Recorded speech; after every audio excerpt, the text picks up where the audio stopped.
It is absolutely my honor and privilege to deliver a few final remarks as we conclude what I think, and I hope you will agree, has been a very successful Maritime Security Challenges Conference 2014. And I'd like to start by passing on a few thanks. First to Vice Admiral Retired Buck. Sir, it's been fantastic having the Navy League of Canada as one of our hosts for this year's conference, which continues, I think, to highlight the importance of maritime affairs to Canada. So, sir, thank you very much to you. And to Lieutenant General Leaf, to you and your team at the Asia Pacific Center for Security Studies, of which I am a very proud alumni, the level of support and energy that you continue to bring to the MSC series is nothing short of outstanding, and for that I say thank you very, very much. I also want to acknowledge and thank Dr. Jim Boutillier, who you all know, for his untiring efforts in navigating this conference forward over the years, often in the face of changing sea states and the occasional rogue wave. Jim's tenacity never wavers. He understands and advocates for the importance of these types of dialogues, and for that, Jim, we are in your debt. Thanks so much.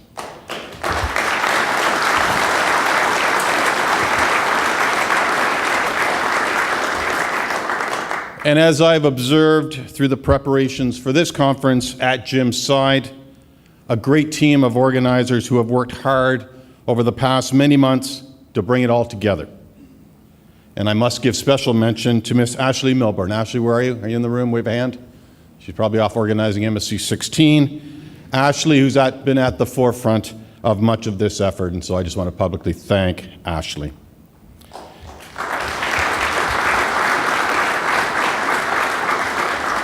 Ladies and gentlemen, as we prepare to return home, I think it's worth our while to reflect momentarily on what has been accomplished during our short time together. Over the past few days, we have strove to provide a forum conducive to open and frank discussion on a broad range of topics, all of which were linked to the overarching conference title of Maritime Security Challenges 2014. And with the assistance of leading experts from around the globe, we explored a broad range of issues that impact each of us and the nations in which we are privileged to live. As General Leaf reminded us on day one, while the official title of the conference was Maritime Security Challenges 2014, the discussions that we have enjoyed confirmed that we were actually, in many cases, discussing the maritime security opportunities that lay in front of us now and into the future.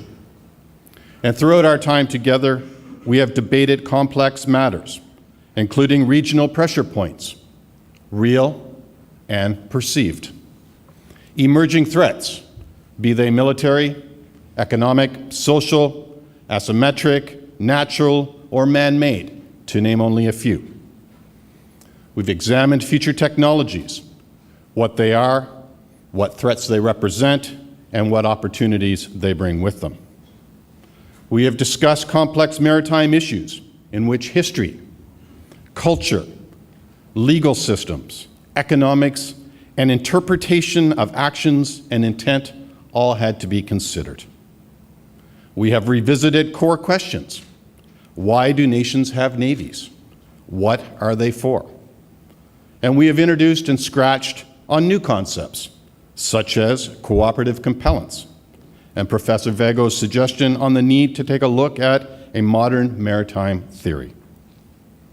And all of this we did in a spirit of partnership, cooperation, and, I hope, a sincere desire to have our perspectives heard and, to the degree possible, understood, so that we can continue to build the levels of trust and confidence necessary to enable a peaceful resolution to those matters that remain unsettled, and to reinforce and solidify success in the many areas where great strides have already been made, and that has been highlighted over the past few days. As a Pacific maritime nation, Canada, like the other 23 countries represented in this room, has a profound interest in and responsibility for ensuring the safety and security of the global maritime environment. For Canada, effectiveness at sea has long been rooted in and will continue to hinge upon a network of strong relationships with allies and partners, many of whom are here today. These relationships are built and sustained not only through operations and exercises at sea, but also through personal exchanges, training programs, and participation in strategic dialogues and international fora like MSC14. And it is for that reason that I am very proud that we can host this conference here in this great Navy town of Victoria. All of these issues have been reinforced over the past few days, as I've had the great pleasure of meeting with many of you and engaging what has been, I think, a series of highly stimulating discussions concerning our shared interests and concerns. As I look out over the Asia-Pacific region, I see a tapestry of nations rich in history and culture, a vast geographic region of immense economic importance and potential, a global commons essential to the well-being of everyone in this room, a region where, unfortunately, tensions remain, and the potential for miscalculation leading to unfortunate outcomes is ever present. But I think we would all agree that it is also a region in which we, as global leaders, ambassadors, mothers, and fathers, must ensure peace and security not only today, but also for our children and our grandchildren in the future. Over the week, I have been again heartened and inspired by the sense of fraternity amongst the naval leadership teams in the room.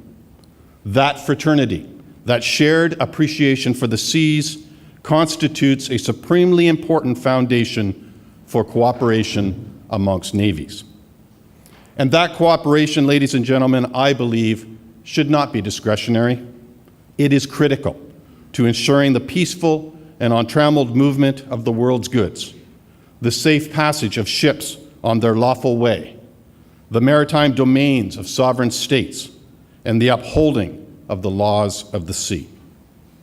For me personally, being able to come together to discuss and debate the challenges and opportunities that lie ahead, and most importantly, connect with colleagues from across the Pacific and beyond, will yield dividends well beyond these past few days. Indeed, in our increasingly networked world, a premium will continue to be placed on cooperation. And as Vice Admiral Norman highlighted in his opening remarks, the Royal Canadian Navy is indeed ready to be a partner not only in the Pacific, but globally. So in closing, let me thank each and every one of you for choosing to participate in this conference. As I mentioned at the banquet on Tuesday evening, I am aware and sensitive to the fact that there are a broad range of conference opportunities around the region. We, at Maritime Forces Pacific, hope that the Maritime Security Challenges Conference 2014 has proven to be a robust, enriching, and stimulating discussion that has further contributed in a substantive way to that larger body of knowledge. And I hope that each of you will depart today with an increased understanding of the challenges and opportunities resident throughout the region and a deeper appreciation of the perspectives and interpretations surrounding each.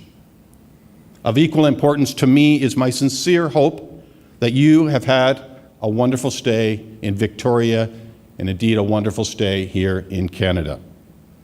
Tomorrow, we will commence our internal review of this conference and we'll start planning for MSC 2016.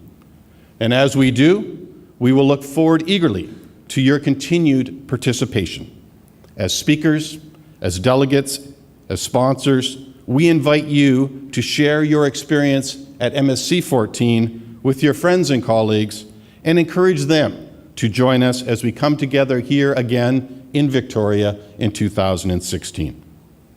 In the interim, once again, ladies and gentlemen, thank you most sincerely for your attendance and for your contributions to the discussions that we have enjoyed. I wish you and your family continued good health and happiness, and I wish you safe travels and continued success, peace, and prosperity. Thank you so much. Merci beaucoup.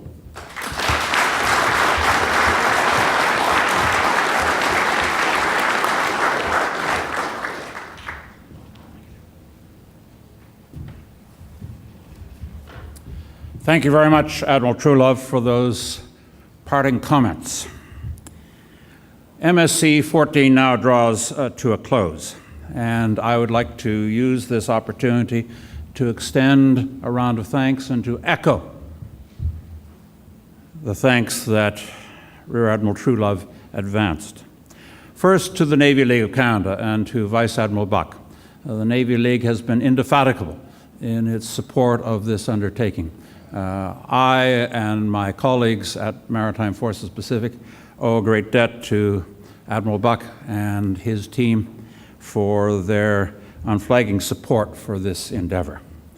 Similarly, as the Admiral has suggested, General Leaf has been outstanding on behalf of the Asia Pacific Center for Security Studies in Hawaii in unquestioned and robust support for this undertaking. And I need also, sir, to thank your staff, Dean Kramer, Professor Nankerville, who has been at the forefront of the APCSS activity on behalf of MSC14, and Professor Horning for coming all of this way to support our activities here. I'd like also, of course, to thank the sponsors, and they have been extraordinarily generous and forthcoming in their support of MSC14. Our gold sponsors, Lockheed Martin and Thales, our conference sponsors, Atlas Electronic Canada, Raytheon Canada Limited, General Dynamics of Canada, our conference supporters, Babcock, Davie, Royal Roads University, C-SPAN Shipyards, our media sponsors, BC Shipping, CDR, Esprit de Corps, and Seawaves.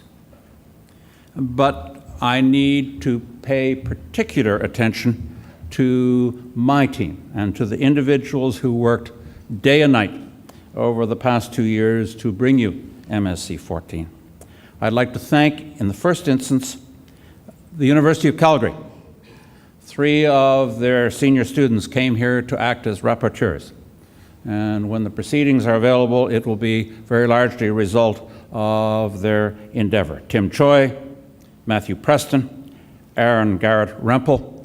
I thank you, gentlemen, very much for your continued support behind the scenes to ensure that the key issues flagged at this conference are captured.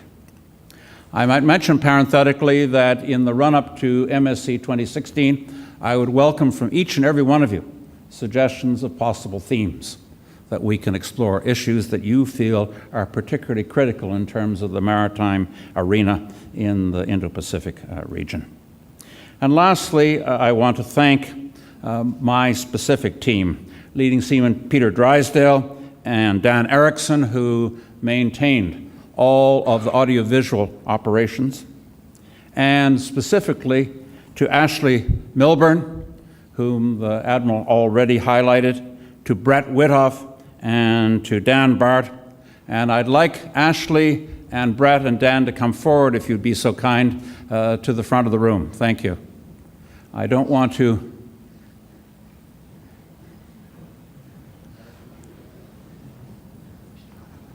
embarrass them more than I already have, but I think that having watched them day after day, week after week, work on this operation, communicate with you, chivvy you up, encourage you, hit you over the head when you don't respond, I want each and every one of you to join me in a round of applause for the most amazing team that worked for me. Thank you.